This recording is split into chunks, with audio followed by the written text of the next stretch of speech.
Hello बच्चों, आनंद competitive classes के GK current affairs session number 25 में आपका स्वागत है।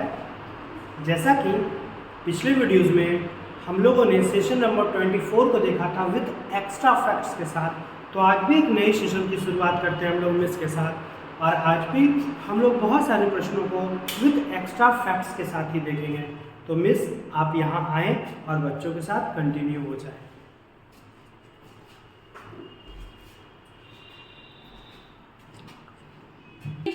स्टार्ट करते हैं सेशन नंबर 25। ठीक है, आइए क्वेश्चन नंबर फर्स्ट पे। देखिए क्वेश्चन नंबर फर्स्ट क्या कह रहा है हमारा, हाल ही में भारतीय चुनाव आयोग ने किस पार्टी को राष्ट्रीय पार्टी के रूप में दर्जा दिया है? या छूट गया थोड़ा, देखिएगा देखिए इसके बारे में। हाल ही में भारतीय चुनाव आयोग ने किस पार्टी को राष्ट्रीय पार्टी, यहाँ पर कनेक्ट करिएगा, राष्ट्रीय पार्टी के रूप में दर्जा मिला है। ठीक है, देखिए इसके पहले हम लोग ये जानते थे कि टोटल 8 पार्टी था। ठीक है, मतलब आज से 2-3 दिन पहले टोटल कितना पार्टी था? 8 पार्टी था। उसमें से 3 पार्टी का राष्ट्रीय दर्जा समाप्त कर दिया गया। ठीक है, 3 पार्टी का राष्ट्रीय दर्जा जो मिला हुआ था उसको समाप्त कर दिया गया है और 1 पार्टी को दिया गया है। टोटल कितने पार्टी हो गए? 6। देखिए हम क्या बोल रहे हैं कि इससे पहले, मतलब ये क्वेश्चन में हम लोग देख रहे हैं, यहाँ पे आपका क्वेश्चन है कि किस पार्टी को राष्ट्रीय पार्टी का दर्जा दिया गया है। 8 पार्टी था जो राष्ट्रीय दर्जा प्राप्त किया हुआ था, उसमें से 3 का खत्म कर दिया गया और 1 को दिया गया। टोटल कितनी पार्टी है हमारे पास? राष्ट्रीय पार्टी 6। ठीक है, यहाँ पे देखिएगा किसको दिया गया है? तो ये दिया गया है आम को। ठीक है, आम आदमी पार्टी, इसको भी हाल ही में राष्ट्रीय पार्टी का दर्जा दिया गया है। और समाप्त जो हमें बताया कि 3 का समाप्त कर दिया गया है, वो कौन सा हो जाएगा? तो वो ये हो जाएगा तृणमूल कांग्रेस पार्टी। ठीक है, तृणमूल कांग्रेस पार्टी, इसका समाप्त हुआ और इसका समाप्त हुआ, मतलब इन तीनों का समाप्त करके और इसका एक दिया गया है। ठीक है, इन तीनों का समाप्त कर दिया गया, मतलब अब ये सब आपका राष्ट्रीय पार्टी नहीं है। जैसे तृणमूल कांग्रेस जो था ये किसका पार्टी था? ये आपका ममता बनर्जी का पार्टी था। किसका? ममता बनर्जी का। ये याद रखिएगा, काफी चर्चा में ले जाता था। अब देखिए हम लोग ये देखते हैं कि आखिर इस राष्ट्रीय पार्टी को दर्जा कौन देता है? तो इसका दर्जा देता है भारतीय निर्वाचन आयोग। ठीक है, कौन देता है इसका दर्जा? भारतीय निर्वाचन आयोग। और इसका स्थापना कब हुआ था भारतीय निर्वाचन आयोग का? देखिएगा कब हुआ था? तो 25 जनवरी 1950। ठीक है, 25 जनवरी 1950 को राष्ट्रीय भारतीय निर्वाचन आयोग का स्थापना हुआ था। और यही क्या करता है? इसको राष्ट्रीय पार्टी का दर्जा देता है। अभी टोटल कितनी पार्टी है? तो अभी टोटल कितने हैं? 6। ठीक है, इसमें से एक तो हम लोग देखें कि आम आदमी पार्टी है। ठीक है, एक तो हो गया आपका आम, ठीक है, दूसरा हो जाएगा बीजेपी, तीसरा हो जाएगा आपका कांग्रेस, ठीक है, कांग्रेस, चौथा हो जाएगा एनपीपी। ठीक है, एनपीपी, इसका पूरा नाम देख लीजिएगा, नेशनल पीपुल्स पार्टी। क्या हो जाएगा? National people's party, national people's party. एक देखिएगा बीएसपी, जिसको बसपा भी कहा जाता है। ठीक है, एक हो जाएगा आपका बीएसपी, जिसको बसपा भी कहा जाता है। एक हो जाएगा आपका मार्क्सवादी पार्टी। ठीक है, मार्क्सवादी पार्टी। देखिएगा टोटल कितना हो गया आपका? 1 2 3 4 5 6। ठीक है, एनपीपी नेशनल पीपुल्स पार्टी, इसका असम राज्य में इसका सरकार है। यहाँ पे हम लोग देखिए टोटल कितना हो गया? 6। ठीक है, और यहाँ पे खत्म किसका कर दिया गया है? तृणमूल कांग्रेस, राष्ट्रवादी कांग्रेस पार्टी, भारतीय कम्युनिस्ट पार्टी, और खत्म कर दिया गया है। अगर आपके बारे में देखते हैं तो ये कब बना था? ये आपका बना था 2012 में। ठीक है, इसके नेता कौन है? तो ये हो जाएगा आपका केजरीवाल। ठीक है, इसके नेता कौन? केजरीवाल।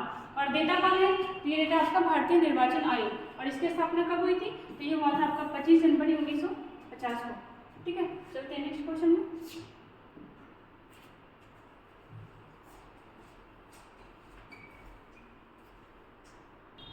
देखिएगा क्वेश्चन नंबर 2, हाल ही में किसे मराठा उद्योग रत्न पुरस्कार से सम्मानित किया गया है?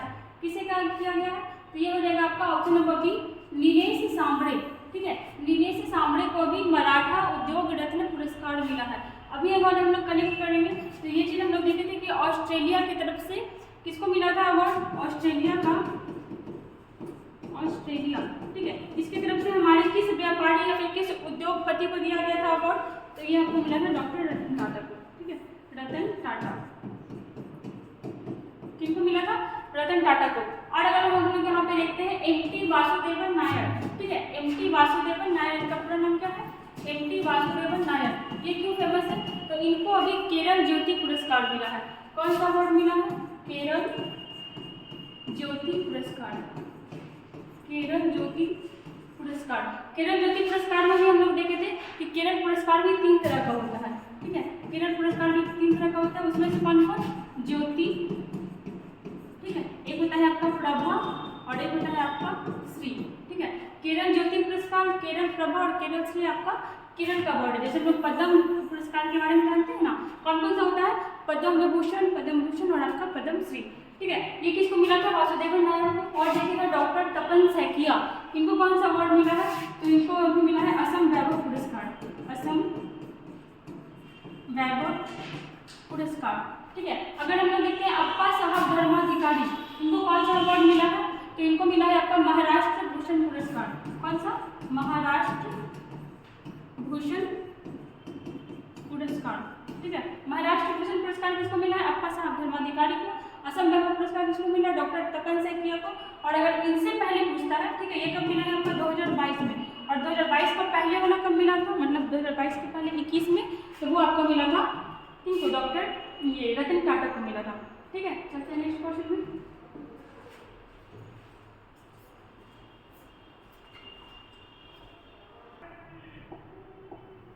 देखिए क्वेश्चन नंबर 3, किस राज्य सरकार ने संजीवनी परियोजना शुरू की है? ठीक है, कौन सा परियोजना है आपका? संजीवनी परियोजना। सबसे पहले देखिए किस चीज से रिलेटेड है? तो ये आपका जुड़ा हुआ है कृषि और पशुपालन से, ठीक है। किस चीज से जुड़ा हुआ है? कृषि और पशुपालन, ठीक है। किस चीज से जुड़ा हुआ है? कृषि पशुपालन। कौन सा राज्य लाया है ये परियोजना? तो ये हो जाएगा आपका हिमाचल प्रदेश। कौन सी सरकार द्वारा ये परियोजना लाया गया है? तो ये हो जाएगा आपका हिमाचल प्रदेश। यहाँ पर हम लोग देखते हैं कुछ और हिमाचल प्रदेश के बारे में। अगर यहाँ का कैपिटल बोले तो 2 कैपिटल है, ठीक है। एक है आपका समर कैपिटल, ठीक है, जिसको ग्रीष्मकालीन बोलते हैं। एक है आपका समर कैपिटल और एक है आपका विंटर कैपिटल, ठीक है। समर कैपिटल क्या हो जाएगा? शिमला, ठीक है, शिमला। और आपका विंटर कैपिटल बोले तो ये हो जाएगा आपका धर्मशाला। क्या हो जाएगा? धर्मशाला, ठीक है। और ये दोनों है क्या? तो ये है आपका कैपिटल, ठीक है। और इसे देखते हैं, अगर यहाँ के सीएम का बात होता है, सीएम कौन है? तो ये है आपके सुखविंदर सिंह सुक्खू। सुखविंदर सिंह सुक्खू, ठीक है। और देखिएगा अगर गवर्नर का बात करते हैं तो ये कौन है? शिव प्रताप शुक्ला। शिव प्रताप शुक्ला, ठीक है। ये हुआ। जैसे अब अगर हिमाचल प्रदेश के बारे में देखते हैं तो यहाँ पे आपका सुखाश्रय योजना स्टार्ट हुआ था, सुखाश्रय योजना, ठीक है। और देखिएगा यहाँ अंतरजातीय विवाह के लिए, अंतरजातीय विवाह, ठीक है, अंतरजातीय विवाह के लिए प्रोत्साहन राशि कितना भी रखा गया है? 10 लाख रुपया। अंतरजातीय विवाह के लिए प्रोत्साहन राशि कितना रखा गया है? तो ये हो जाएगा आपका 10 लाख रुपया। इट मीन्स कि अगर यहाँ पे आप इंटरकास्ट विवाह करते हो, मीन्स अदर कास्ट से आप मैरिज करते हो, तो यहाँ पे कितना आपको मिलेगा? ये आपको मिलेगा 10 लाख रुपया। अगर हम लोग देखते हैं हिमाचल प्रदेश, ठीक है, हिमाचल प्रदेश का एक चाय को अभी यूरोपीय जीआई टैग मिला है, ठीक है। यहाँ के चाय को, ठीक है, कौन सा चाय है? हिमाचल प्रदेश का कांगड़ा चाय, ठीक है, कांगड़ा चाय, इसको क्या मिला है? तो इसको यूरोपीय जीआई टैग मिला है, ठीक है, यूरोपीय जीआई टैग। अगर हम लोग देखते हैं तो हिमाचल प्रदेश में ही सबसे ऊंचा मतदान केंद्र बनाया गया है। क्या? सबसे ऊंचा मतदान केंद्र, जिसका नाम क्या है? तसी गंगा केंद्र। क्या नाम है इसका? तसी गंगा, ठीक है, तसी गंगा। और अगर देखें तो हम लोग यहाँ पे क्या क्या देखें? सुखाश्रय योजना, अंतर्राष्ट्रीय विवाह, एचपी का है आपका क्या? कांगड़ा चाय, ठीक है, हिमाचल प्रदेश के कांगड़ा चाय को क्या मिला है? यूरोपीय जीआई टैग। और हम लोग देखें सबसे ऊंचा मतदान केंद्र किसको बनाया गया है? तो ये है आपका तसी गंगा, ये कहाँ का है? हिमाचल प्रदेश का। अगर हम लोग ये क्वेश्चन में डिस्कस किए थे कि 2025 तक, ठीक है, 2025 तक पहला हरित ग्रीन राज्य बनने का लक्ष्य कौन रखा है? तो ये रखा है आपका हिमाचल प्रदेश, ठीक है। इतना हम लोग हिमाचल प्रदेश के बारे में देखें। थोड़ा सा उत्तराखंड के बारे में देख लेते हैं। उत्तराखंड, ठीक है, इसका अगर सीएम पूछते हैं तो ये कौन है? पुष्कर सिंह धामी, ठीक है, बहुत बार डिस्कस किए, पुष्कर सिंह धामी, ठीक है। अगर गवर्नर का बात करते हैं तो कौन है? गुरमीत सिंह। क्या नाम है इसका?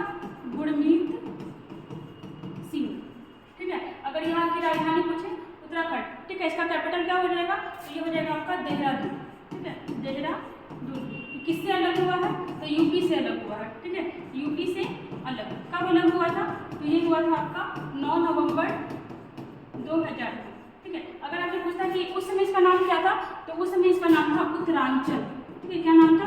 उत्तरांचल। और इसका नाम उत्तराखंड कब हुआ? तो ये हुआ आपका 2007 में, ठीक है। उत्तराखंड नाम हुआ आपका 2007 में। अगर देखते हैं तो मदर मिल्क बैंक कहाँ स्थापित किया गया? तो ये आपका उत्तराखंड में ही स्थापित किया गया है, ठीक है। और जैसे देखते हैं यहाँ पे राजस्थान के बारे में, तो राजस्थान यहाँ का कैपिटल कौन है? तो ये हो जाएगा आपका जयपुर, ठीक है, जयपुर। और जयपुर को क्या कहते हैं? तो पिंक सिटी के नाम से भी इसको जाना जाता है, पिंक सिटी। अगर एरिया वाइज पूछे तो सबसे बड़ा राज्य, ठीक है, कौन है? ये आपका राजस्थान में है। और अगर राजस्थान में देखते हैं, जैसे यहाँ क्या संविधान उद्यान बना था, संविधान उद्यान, इसका स्थापना कहाँ हुआ है? आपका राजस्थान में, ठीक है। और अगर पंजाब के बारे में देखते हैं, तो पंजाब लोक मिलनी योजना कहाँ स्टार्ट हुआ? लोक मिलनी योजना, ये आपका बना कहाँ? पंजाब में। अगर पंजाब के सीएम पूछते हैं कौन है, तो ये हो जाएगा भगवंत मान। और अगर गवर्नर का बात करते हैं तो कौन हो जाएगा? बनवारी लाल पुरोहित, ठीक है। चलिए चलते हैं नेक्स्ट क्वेश्चन में। देखिए क्वेश्चन नंबर 4, किस राज्य या यूपी में बैसाखी महोत्सव कर लीजिएगा यहाँ, ठीक है, क्योंकि अगर बैसाखी उत्सव देखिएगा तो ये आपका पंजाब चला जाएगा। बैसाखी महोत्सव 2023 मनाया गया। अब किस लिए मनाया गया है? तो गोरखा, ठीक है। अरे देख लीजिए मनाया कहाँ गया है? तो ये आपका जम्मू कश्मीर में मनाया गया है। कहाँ मनाया गया है? जम्मू कश्मीर में। और किसके लिए मनाया गया है? तो जम्मू कश्मीर का डोगरा संस्कृति, ठीक है, जम्मू कश्मीर का डोगरा संस्कृति, ठीक है, एवं विरासत के लिए मनाया गया है। और कितने दिन के लिए मनाया गया है? तो 3 दिवसीय, ठीक है। कितने दिन के लिए मनाया गया है? 3 दिवसीय। कब से कब तक मनाया गया? तो ये मनाया गया आपका 13 से 15 अप्रैल। कब से कब तक? 13 से 15 अप्रैल। कहाँ मनाया गया? जम्मू कश्मीर में, ठीक है। जैसे और अगर हम लोग देखते हैं यहाँ पे जम्मू कश्मीर के बारे में, तो जम्मू कश्मीर के अभी एलजी कौन है? Lieutenant governor. तो ये हो जाएगा आपका मनोज सिन्हा। कौन है? मनोज सिन्हा। अगर जम्मू कश्मीर के बारे में देखते हैं तो बेस्ट डेस्टिनेशन टूरिज्म का अवार्ड किसको मिला है? जम्मू कश्मीर को। किस चीज़ का? तो बेस्ट डेस्टिनेशन टूरिज्म 2023, इसका अवार्ड किसको मिला है? तो ये आपको मिला जम्मू कश्मीर का, ठीक है। और जम्मू कश्मीर क्या है? तो अभी ये आपका एक यूटी बन चुका है, ठीक है। ये क्या है? यूटी है। पहले क्या थे? तो पहले एक राज्य था और इसमें इसको विशेष राज्य का भी दर्जा मिला हुआ था। अभी ये क्या बन गया? यूटी बन गया। जैसे और देखते हैं खेलो इंडिया विंटर गेम, ठीक है, खेलो इंडिया विंटर गेम, इसका आयोजन कहाँ हुआ था? खेलो इंडिया विंटर गेम। देखिए इसका आयोजन भी आपका जम्मू कश्मीर में हुआ था और फर्स्ट भी कौन आया? जम्मू कश्मीर ही, ठीक है। आयोजन कहाँ हुआ? तो ये हुआ आपका जम्मू कश्मीर में। और विनर कौन रहा? तो ये भी रहा था आपका जम्मू कश्मीर, ठीक है। जम्मू कश्मीर के बारे में हम लोग और बहुत देखें कि जम्मू कश्मीर का इतिहास किस बुक में मिलता है? तो राज तरंगिणी में मिलता है, जो कर्ण के द्वारा लिखा हुआ है। और जैसे देखिएगा जम्मू कश्मीर का अकबर किसे कहा जाता है कश्मीर का? तो वो हो जाएगा आपका जैनुल आबदीन, ठीक है। जैसे यहाँ पे मध्य प्रदेश है, ठीक है, तो मध्य प्रदेश के बारे में देखिएगा, मध्य प्रदेश का राजधानी क्या है? भोपाल, ठीक है। मध्य प्रदेश में और भी देखिएगा खेलो इंडिया यूथ गेम्स कहाँ हुआ था? तो ये आपका एमपी में हुआ था, ठीक है। खेलो इंडिया यूथ गेम्स कहाँ हुआ था? तो ये हुआ था आपका एमपी में, ठीक है। और एमपी कितने नंबर पे आया था? तो एमपी जो था आपका ये 3rd रैंक पे आया था, ठीक है। और जैसे देखते हैं मध्य प्रदेश के बारे में और क्या देख सकते हैं, ठीक है। देखिए एक चीज़ याद रखिएगा कि राजस्थान, ठीक है, राजस्थान सबसे बड़ा एरिया वाइज राज्य है। लेकिन उससे पहले मध्य प्रदेश था। मध्य प्रदेश से कौन अलग हुआ है? मध्य प्रदेश से आपका अलग हुआ है छत्तीसगढ़, ठीक है। मध्य प्रदेश से क्या अलग हुआ है? छत्तीसगढ़। और कब अलग हुआ था? तो 1 नवंबर 2000 को, ठीक है। 1 नवंबर 2000 को आपका छत्तीसगढ़ अलग हुआ था। इससे पहले क्या था? मतलब इसके पहले राजस्थान से भी बड़ा राज्य कौन था? तो ये आपका मध्य प्रदेश था। जैसे पुडुचेरी के बारे में देखिएगा, अगर पुडुचेरी के बारे में बोलते हैं तो यहाँ पे किसका उपनिवेश बना हुआ था? ये तो ये हो जाएगा फ्रांसीसी का। किसका था? आपका फ्रांसीसी का, ठीक है। और अगर देखते हैं पुडुचेरी का 4 राज्य है, और चारों भारत के अलग अलग राज्यों में फैला हुआ है। सॉरी, हम ये बोल रहे थे कि पुडुचेरी का 4 जिला है, ठीक है, वो अलग अलग राज्य में फैला हुआ। चारों का नाम क्या है? तो पहले तो हो जाएगा आपका माहिस, ठीक है, माही, दूसरा हो जाएगा आपका यनम, ठीक है, तीसरा हो जाएगा आपका कराईकाल, कराईकाल, ठीक है, चौथा खुद ही नाम हो जाएगा पुडुचेरी, ठीक है। अभी आप देखिएगा, आपसे क्वेश्चन पूछता है कि किस यूटी का अलग अलग में फैला हुआ है, तो कराईकाल और पुडुचेरी का क्या हो जाएगा? तमिलनाडु, ठीक है, तमिलनाडु। और अगर बात करते हैं माही का, तो ये कहाँ फैला हुआ है? ये आपका केरला में, ठीक है, कहाँ? केरल में। और अगर यनम का पूछते हैं तो ये है आपका आंध्र प्रदेश में। अभी कल परसों ही हम लोग देखे थे कि कराईकाल पोर्ट का अधिग्रहण कौन किया है? तो ये किया है आपका अडानी ग्रुप। कौन किया है? अडानी ग्रुप, ठीक है। चलिए इतना कुछ देखिए, चलते हैं नेक्स्ट क्वेश्चन में।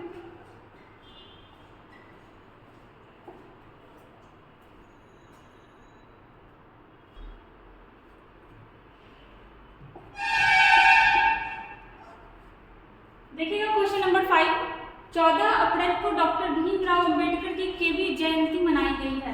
कब मनाया गया? 14 अप्रैल को। देखिएगा, एक होता है जयंती, एक होता है आपका जन्मोत्सव। दोनों में अंतर क्या है? एक होता है आपका जयंती, एक होता है जन्मोत्सव। जयंती उन लोगों का मनाया जाता है जिनका, देखिए जयंती भी आपका जन्मदिन पे ही मनाया जाता है, ठीक है, मतलब बर्थडे पे ही मनाया जाता है।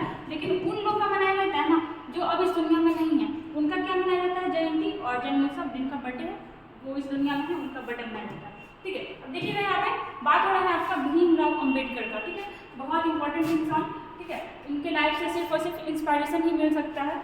कब हुआ था इनका जन्म? अगर इनके जन्म के बारे में बात करते हैं तो क्या हो जाएगा? 14 अप्रैल 1891, ठीक है, 14 अप्रैल 1891 को कहाँ हुआ था? तो हुआ था आपका महाराष्ट्र में, ठीक है। और अगर इनके डेट का बात करते हैं, इनकी मृत्यु कब हुई थी? तो ये हुआ था आपका 6 दिसंबर 1956 को, ठीक है। कब हुआ था इनका डेट? तो 6 दिसंबर 1956 को, ठीक है। अगर इनके समाधि स्थल का बात करते हैं कि इनका समाधि स्थल कहाँ है? समाधि स्थल, तो पहले तो इनके समाधि स्थल को कहा जाता है चैत्य भूमि। क्या कहा जाता है? चैत्य भूमि। और ये है कहाँ? तो ये है आपका महाराष्ट्र में, ठीक है। इनको भारत रत्न भी मिला था। इनको भारत रत्न कब मिला? भारत रत्न, तो मरणोपरांत मिला है, ठीक है, मरणोपरांत। मरणोपरांत बोले तो 1956 के बाद ही मिलेगा। कब मिला? 1999 में, 1990। कब इनको मिला भारत? 1990 में। अगर इनके बारे में देखते हैं कुछ और, तो जैसे देखिएगा, बहिष्कृत हितकारिणी सभा का गठन कौन किया था? यही किए थे। किस चीज का? बहिष्कृत हितकारिणी सभा, बहिष्कृत हितकारिणी सभा। इसका जो गठन कौन किए थे? तो यही भीमराव अम्बेडकर किए थे। अगर भीमराव अम्बेडकर का बात करते हैं तो statue of knowledge, statue of knowledge, ठीक है, ये किसके लिए बनवाया गया? तो ये भीमराव अम्बेडकर का मूर्ति है, ठीक है, भीमराव अम्बेडकर का। और कहाँ बनाया गया है? तो महाराष्ट्र के लातूर जिले में, ठीक है, महाराष्ट्र के लातूर जिले में। अगर देखते हैं तो देखिएगा, अगर इनके बारे में कुछ एक्स्ट्रा देखते हैं तो इनको कितने भाषाओं का ज्ञान था? तो इनको 9 भाषा का ज्ञान था। कितने का? 9 का, ठीक है। एक बुक देखिएगा जो बहुत बड़े एग्जाम में पूछा हुआ है, इनहिलेशन ऑफ कास्ट। ये बुक कौन लिखा है? Inhalation of cast. ये बुक कौन लिखा है? तो ये भी आपको लिखे हैं कौन? भीमराव अम्बेडकर। क्या क्या हम लोग देखिए 14 अप्रैल, हाँ। और इनका जो बर्थडे होता है ना, इसको समानता दिवस के रूप में मनाया जाता है। और सबसे पहले इसका शुरुआत कौन किया था? तमिलनाडु, समानता दिवस, ठीक है। इनके बर्थडे को किस दिवस के रूप में मनाया जाता है? समानता दिवस के बारे में। मृत्यु कब हुई थी? 6 दिसंबर 1956 को। इनका समाधि स्थल क्या कहलाता है? चैत्य भूमि कहलाता है। और चैत्य भूमि आपका कहाँ पड़ता है? महाराष्ट्र में, ठीक है। बहिष्कृत हितकारिणी सभा का स्थापना यही किए थे। जैसे बुक का नाम अगर लेते हैं तो इनहिलेशन ऑफ कास्ट कौन लिखा था? तो ये भी आपका भीमराव अम्बेडकर का ही लिखा हुआ था, ठीक है। चलिए, और हाँ, क्या पे हमारा क्वेश्चन ये था कि केवी जयंती मनाई गई है, तो ये हो जाएगा आपका 132, ठीक है। चलते हैं नेक्स्ट क्वेश्चन में।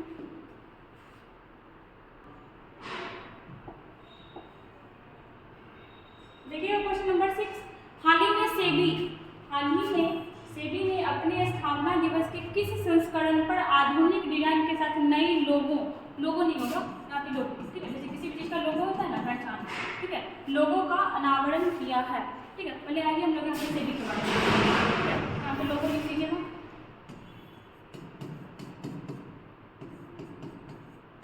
लोगो, ठीक है, लोगो एक पहचान चिन्ह होता है। अब देखिए सेबी के बारे में बात करते हैं हम लोग। सेबी, ठीक है। सेबी, सेबी का फुल फॉर्म क्या हो जाएगा? Stock exchange board of India, stock exchange board of India, ठीक है। अगर इसकी स्थापना की बात करते हैं कि देखिए पहले तो क्या हुआ ना, पहले इसको ले आया गया, फिर एक एक्ट लाया गया और उससे क्या हुआ, इसको अधिनियमित किया गया। अगर इसके बारे में बात करते हैं कि स्थापना कब हुआ था, तो 12 अप्रैल 1988 को, लेकिन इसमें इसको मान्यता नहीं मिला था, ठीक है। मान्यता इसको कब मिला, तो 1992 में, ठीक है। 1992 में इसको क्या मिला, मान्यता मिला, ठीक है। Stock exchange board of India ये किस चीज़ को देखता है, तो ये शेयर मार्केट के बारे में देखता है, ठीक है। शेयर मार्केट से संबंधित, शेयर मार्केट से संबंधित इसके बारे में भी करंट अफेयर पूछे क्या, तो एक चीज़ बहुत इंपॉर्टेंट है कि सेबी की पहली महिला अध्यक्ष कौन बनी है, ठीक है। सेबी की पहली महिला अध्यक्ष, ठीक है, ये कौन हो जाएगा, ये हो जाएगा माधवी पुरी बुच, माधवी पुरी बुच, ठीक है। सेबी की पहली महिला अध्यक्ष कौन है, माधवी पुरी बुच। अगर स्थापना का बात करें तो कब हुआ था स्थापना, 1988 में, और इसको मान्यता कब मिला, तो ये आपका मिला 1992 में, ठीक है। सेबी, और अगर इसकी पूछते हैं कितने साल हो गया है, तो ये हुआ है आपका 35 साल, ठीक है। 35 साल अपने स्थापना दिवस पे क्या बनाया है, अपना नया लोगो बनाया है, ठीक है। देखिए यहाँ पर अगर पहली महिला का बात आया तो कुछ हम लोग और देख लेते हैं, जैसे WTO, ठीक है। WTO की पहली महिला अध्यक्ष कौन है, नागोजी ओकाजा इवेदा। अगर आपसे पूछते हैं ONGC की पहली महिला अध्यक्ष कौन है, तो वो हो जाएगी आपकी अलका मित्तल। अगर JNU का बात करते हैं, JNU की पहली महिला अध्यक्ष कौन है, तो ये हो जाएगा आपका शांति श्री धूली पड़े। ये चारों नाम बहुत अजीब सा है, छोड़ो को एक जगह याद रखिएगा, ठीक है। चलते हैं नेक्स्ट क्वेश्चन में।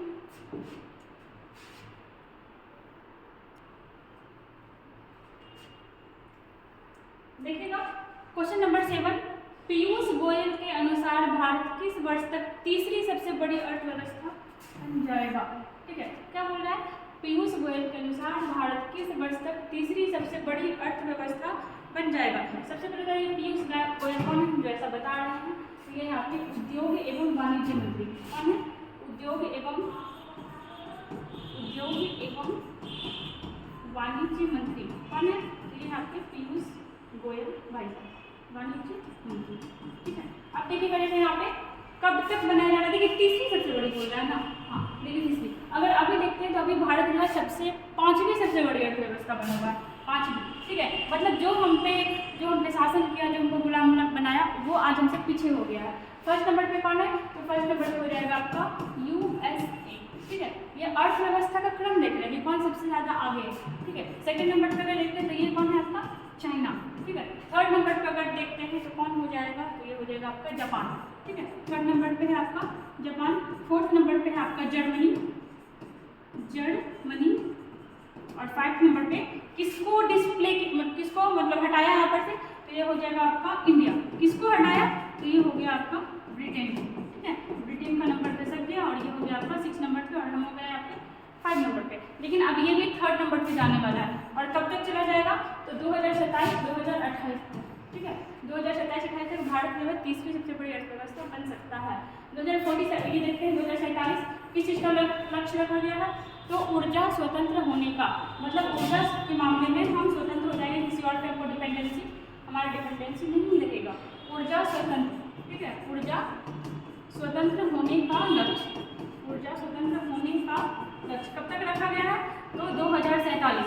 अब 2047 का ही क्यों रखा गया है, क्योंकि उस दिन हमारे आज़ादी का केंद्र वर्ष हो जाएगा 100वां वर्ष। कब आज़ाद हुए थे हम लोग, तो हम लोग हुए थे 1947 में, ठीक है। 1947 में कब एक साल हो जाएगा ना, मतलब 100 साल, ठीक है।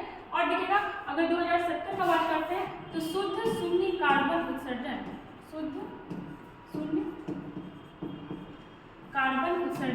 ठीक है, शुद्ध शून्य कार्बन उत्सर्जन का लक्ष्य ये कब रखा गया, 2070 को। अब देखिए वैसे कहें नहीं, अब इतना सारा कारखाना है, उद्योग है, तो कार्बन निकलेगा ही।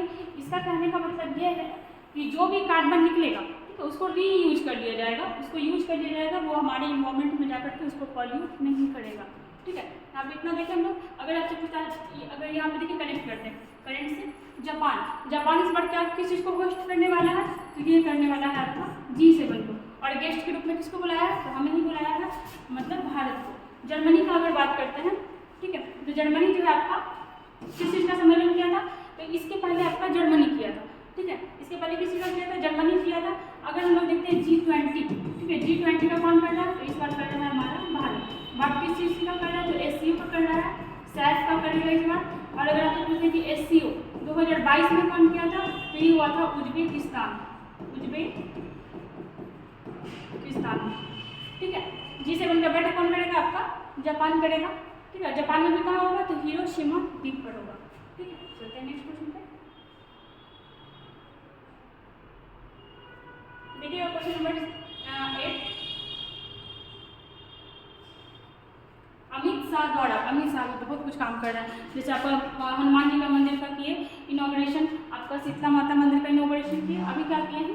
तो अमित शाह द्वारा किस राज्य के किबिथु, ठीक है, इंपॉर्टेंट काम, किबिथु गांव में वाइब्रेंट विलेज प्रोग्राम की शुरुआत। पहले तो इसको छोड़िए, करेंट छोड़िए, हम लोग स्टडी देखते हैं इसमें।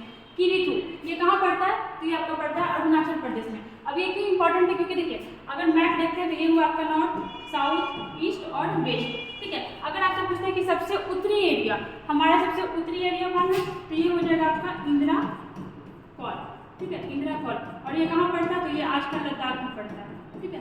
लद्दाख का हो गया ना, पहले जम्मू कश्मीर का, ठीक है। अगर साउथ का पूछते हैं तो ये क्या हो जाएगा आपका? इंदिरा पॉइंट, ठीक है, इंदिरा पॉइंट। मुख्य भूमिका देखिए हमारा भारत जो है, देखिए यहाँ पे तो भारत का मुख्य भूमि खत्म हो जाता है और यहाँ पे हमारा अंडमान निकोबार भी है, ठीक है।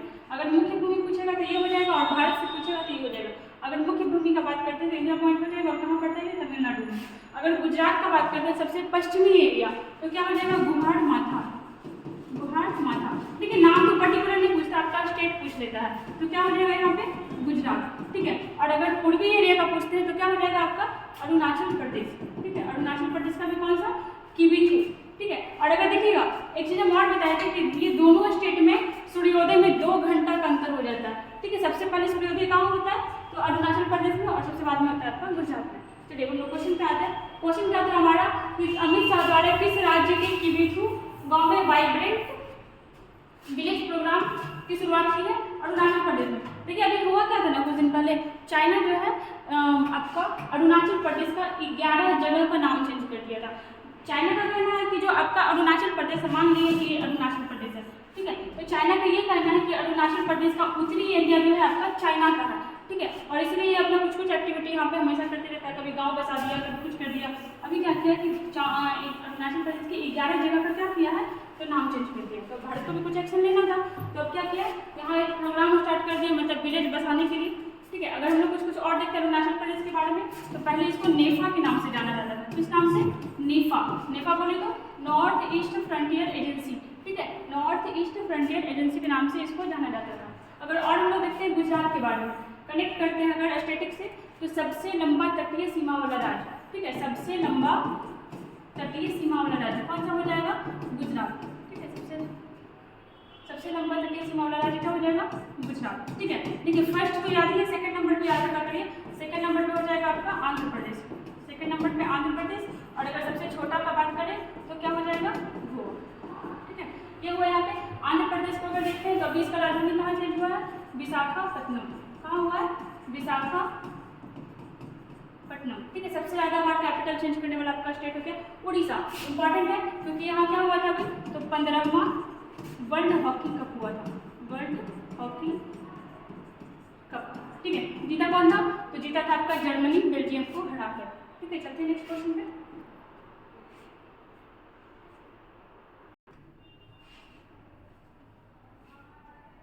देखिएगा क्वेश्चन नंबर 9, देखिएगा टाइगर सेंसस। सेंसस देखिए, सेंसस मतलब होता है गणना, ठीक है। जैसे हमारा गणना होता है वैसे टाइगर का भी हुआ। टाइगर सेंसस 2022 के अनुसार भारत में कितने बाघ हैं, ठीक है। अब देखिएगा यहाँ पे ये दोनों डेटा इंपॉर्टेंट है, क्यों? क्योंकि इसके पहले 2018 में किया गया था, ठीक है। 2018 में जब सेंसस किया गया था तो कितना था?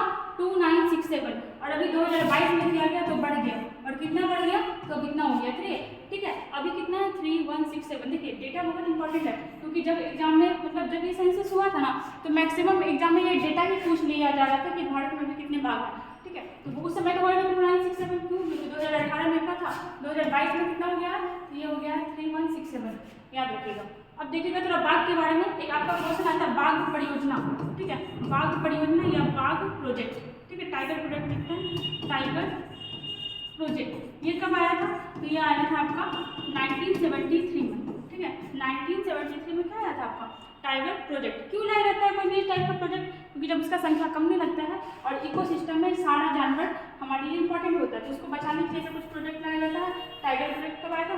1973 में, ठीक है। और उसको देखते हैं, जैसे अगर बाघ अभ्यारण्य के बारे में बात करते हैं कि भारत में टोटल कितना बाघ अभ्यारण्य है, तो क्या हो जाएगा? भारत में भी 53 बाघ अभ्यारण्य है, ठीक है। क्या है? 53 बाघ अभ्यारण्य, ठीक है। और अगर नवीनतम पूछता है, मतलब 53 नंबर का कौन है, ठीक है, अगर पूछता है 53 नंबर का कौन है, ये हो जाएगा रानीपुर टाइगर रिजर्व, ठीक है। रानीपुर टाइगर रिजर्व कहाँ पड़ता है? तो यह पड़ता है आपका यूपी में, ठीक है। एक चीज याद रखिएगा कि 53 नंबर का कौन है? रानीपुर कहाँ पड़ता है? यूपी में। और यूपी में कुल मिलाकर के 4 हो गया, ठीक है।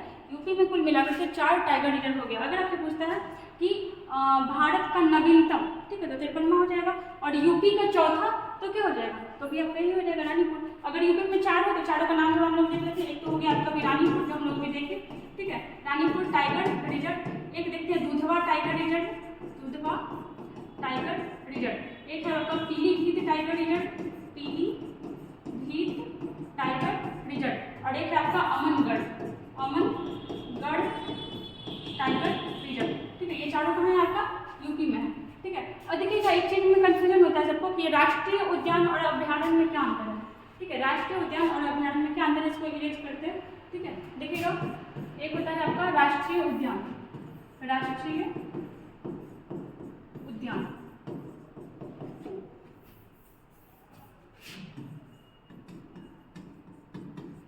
एक होता है आपका अभ्यारण्य और एक होता है आपका राष्ट्रीय उद्यान। पूरा लिख लीजिएगा आप लोग इसे। और देखिएगा अब इसमें अंतर क्या है, तो देखिए दोनों में क्या होता है कि जानवर को रखा रहता है। किसको रखा रहता है? आदमी को रखा नहीं जाएगा। अभ्यारण्य में और राष्ट्रीय उद्यान में जानवर को रखा रहता है। अब अभ्यारण्य में क्या है कि यहाँ थोड़ा बहुत सुविधा देता है कि आप जा सकते हो, घूम सकते हो, ठीक है। तो यहाँ क्या आदमी घूम सकता है? तो हाँ घूम सकता है, ठीक है। अगर हम लोग चाहें कि घूम सकते हैं तो घूम सकते हैं, लेकिन ऐसा नहीं है कि आप कभी भी जाकर घूम लोगे, कुछ रिस्ट्रिक्शन है, लेकिन यहाँ बिल्कुल भी नहीं, ठीक है। यहाँ बिल्कुल भी नहीं। जैसे अगर आप चाहो तो यहाँ क्या है, यहाँ बहुत कड़ा नियम होता है, ठीक है, बहुत कड़ा नियम, ठीक है। और यहाँ क्या हो जाएगा? यहाँ सरल नियम, ठीक है, सरल नियम, मतलब बहुत ज़्यादा यहाँ कानून व्यवस्था फॉलो नहीं करना पड़ता है। जैसे आप यहाँ से जाकर के लकड़ी वगैरह भी ला सकते हो, ठीक है। यहाँ जा करके आप फल या लकड़ी भी ला सकते हो, लेकिन यहाँ से ला सकते हो, यहाँ से बिल्कुल नहीं ला सकते हो। सिंपल यही है कि अभ्यारण्य में थोड़ा बहुत मानव गतिविधि हो सकता है और यहाँ क्या होगा? यहाँ आपका नहीं हो सकता, ठीक है। चलिए भी लिख लीजिएगा सिंपल लैंग्वेज में, मानव गतिविधि हो सकता है और यहाँ क्या हो सकता है? यहाँ नहीं हो सकता है, ठीक है। चलते हैं नेक्स्ट क्वेश्चन पे।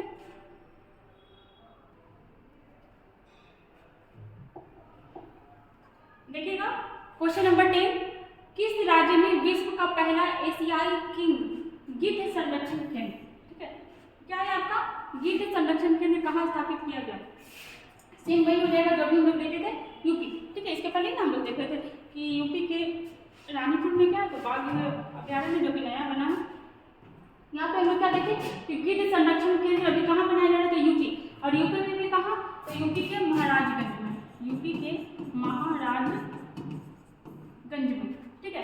क्या बनाया जा रहा है? तो गिद्ध संरक्षण केंद्र। और इसे देखते हैं अगर हम लोग कुछ और जानवर के बारे में यहाँ पे देखते हैं। जैसे सब जानवर जो जानवर, देखिए अब गिद्ध के लिए क्यों लाया गया? क्योंकि गिद्ध जो है अब क्या होने लगा, धीरे धीरे विलुप्त हो रहा है। और क्यों हो रहा है?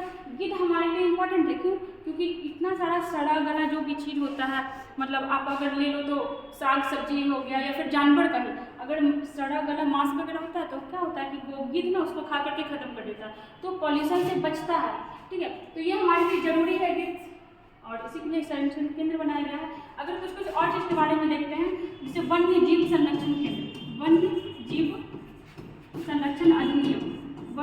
संरक्षण अधिनियम कब लाया गया था? तो ये आपका लाया गया था 1972 में, ठीक है। कब लाया गया? 1972, ठीक है। अगर आपसे पूछता है वन संरक्षण अधिनियम, ये कब लाया गया? तो ये 1980 में लाया गया, ठीक है। क्या हम लोग यहाँ पे वन्य जीव संरक्षण अधिनियम कब लाया गया? 1972 में। अगर और देखते हैं वन संरक्षण अधिनियम 1980। अगर देखते हैं पर्यावरण, ठीक है, इन दोनों को बचाएंगे तो पर्यावरण भी तो बचेगा। पर्यावरण पर्यावरण संरक्षण अधिनियम, ये कब आया था आपका 1986, ठीक है। अगर देखते हैं जल संरक्षण अधिनियम, जल संरक्षण अधिनियम ये कब लाया गया, तो ये आया आपका 1974। और एक चीज और याद रखिएगा, tiger man of India, tiger man of India, ये उसी में बताना था, भूल गए। टाइगर मैन ऑफ इंडिया किसको बोला जाता है, तो कैलाश सांखला, किसको बोला जाता है, कैलाश सांखला, इनको क्या बोला जाता है, इनको बोला जाता है आपका टाइगर मैन ऑफ इंडिया, ठीक है। अब इसे सिक्किम के बारे में देखते हैं, तो जैविक खेती करने वाला पहला राज्य, जैविक खेती करने वाला पहला राज्य कौन सा है, तो ये हो जाएगा आपका सिक्किम, ठीक है। त्रिपुरा के बारे में हम लोग देखें, तीन ओर से क्या, तीन ओर से बांग्लादेश से, तीन ओर से बांग्लादेश, ठीक है। और एक ओर से क्या हो जाएगा, तो असम और मिजोरम, ठीक है, इससे घिरा हुआ है असम और मिजोरम, ठीक है। सिक्किम के बारे में देखें कि जैविक खेती करने वाला पहला राज्य, और असम के बारे में क्या देख सकते हैं, काजीरंगा राष्ट्रीय उद्यान, हाँ यही है काजीरंगा नेशनल पार्क, ठीक है। और यहाँ क्या में स्टार्ट हुआ था, तो गज महोत्सव 2023, और कौन स्टार्ट की थी, मतलब कौन बनाई थी, तो ये हो जाएगा आपका द्रौपदी मुर्मू, ठीक है। ठीक है, यहाँ पे हमारा 10 क्वेश्चन कंप्लीट हुआ। ऐसे ही फुल एक्सप्लेनेशन के साथ हमारा वीडियो आते रहेगा, हमारे साथ जुड़े रहिए, पढ़ते रहिए, आगे बढ़ते रहिए।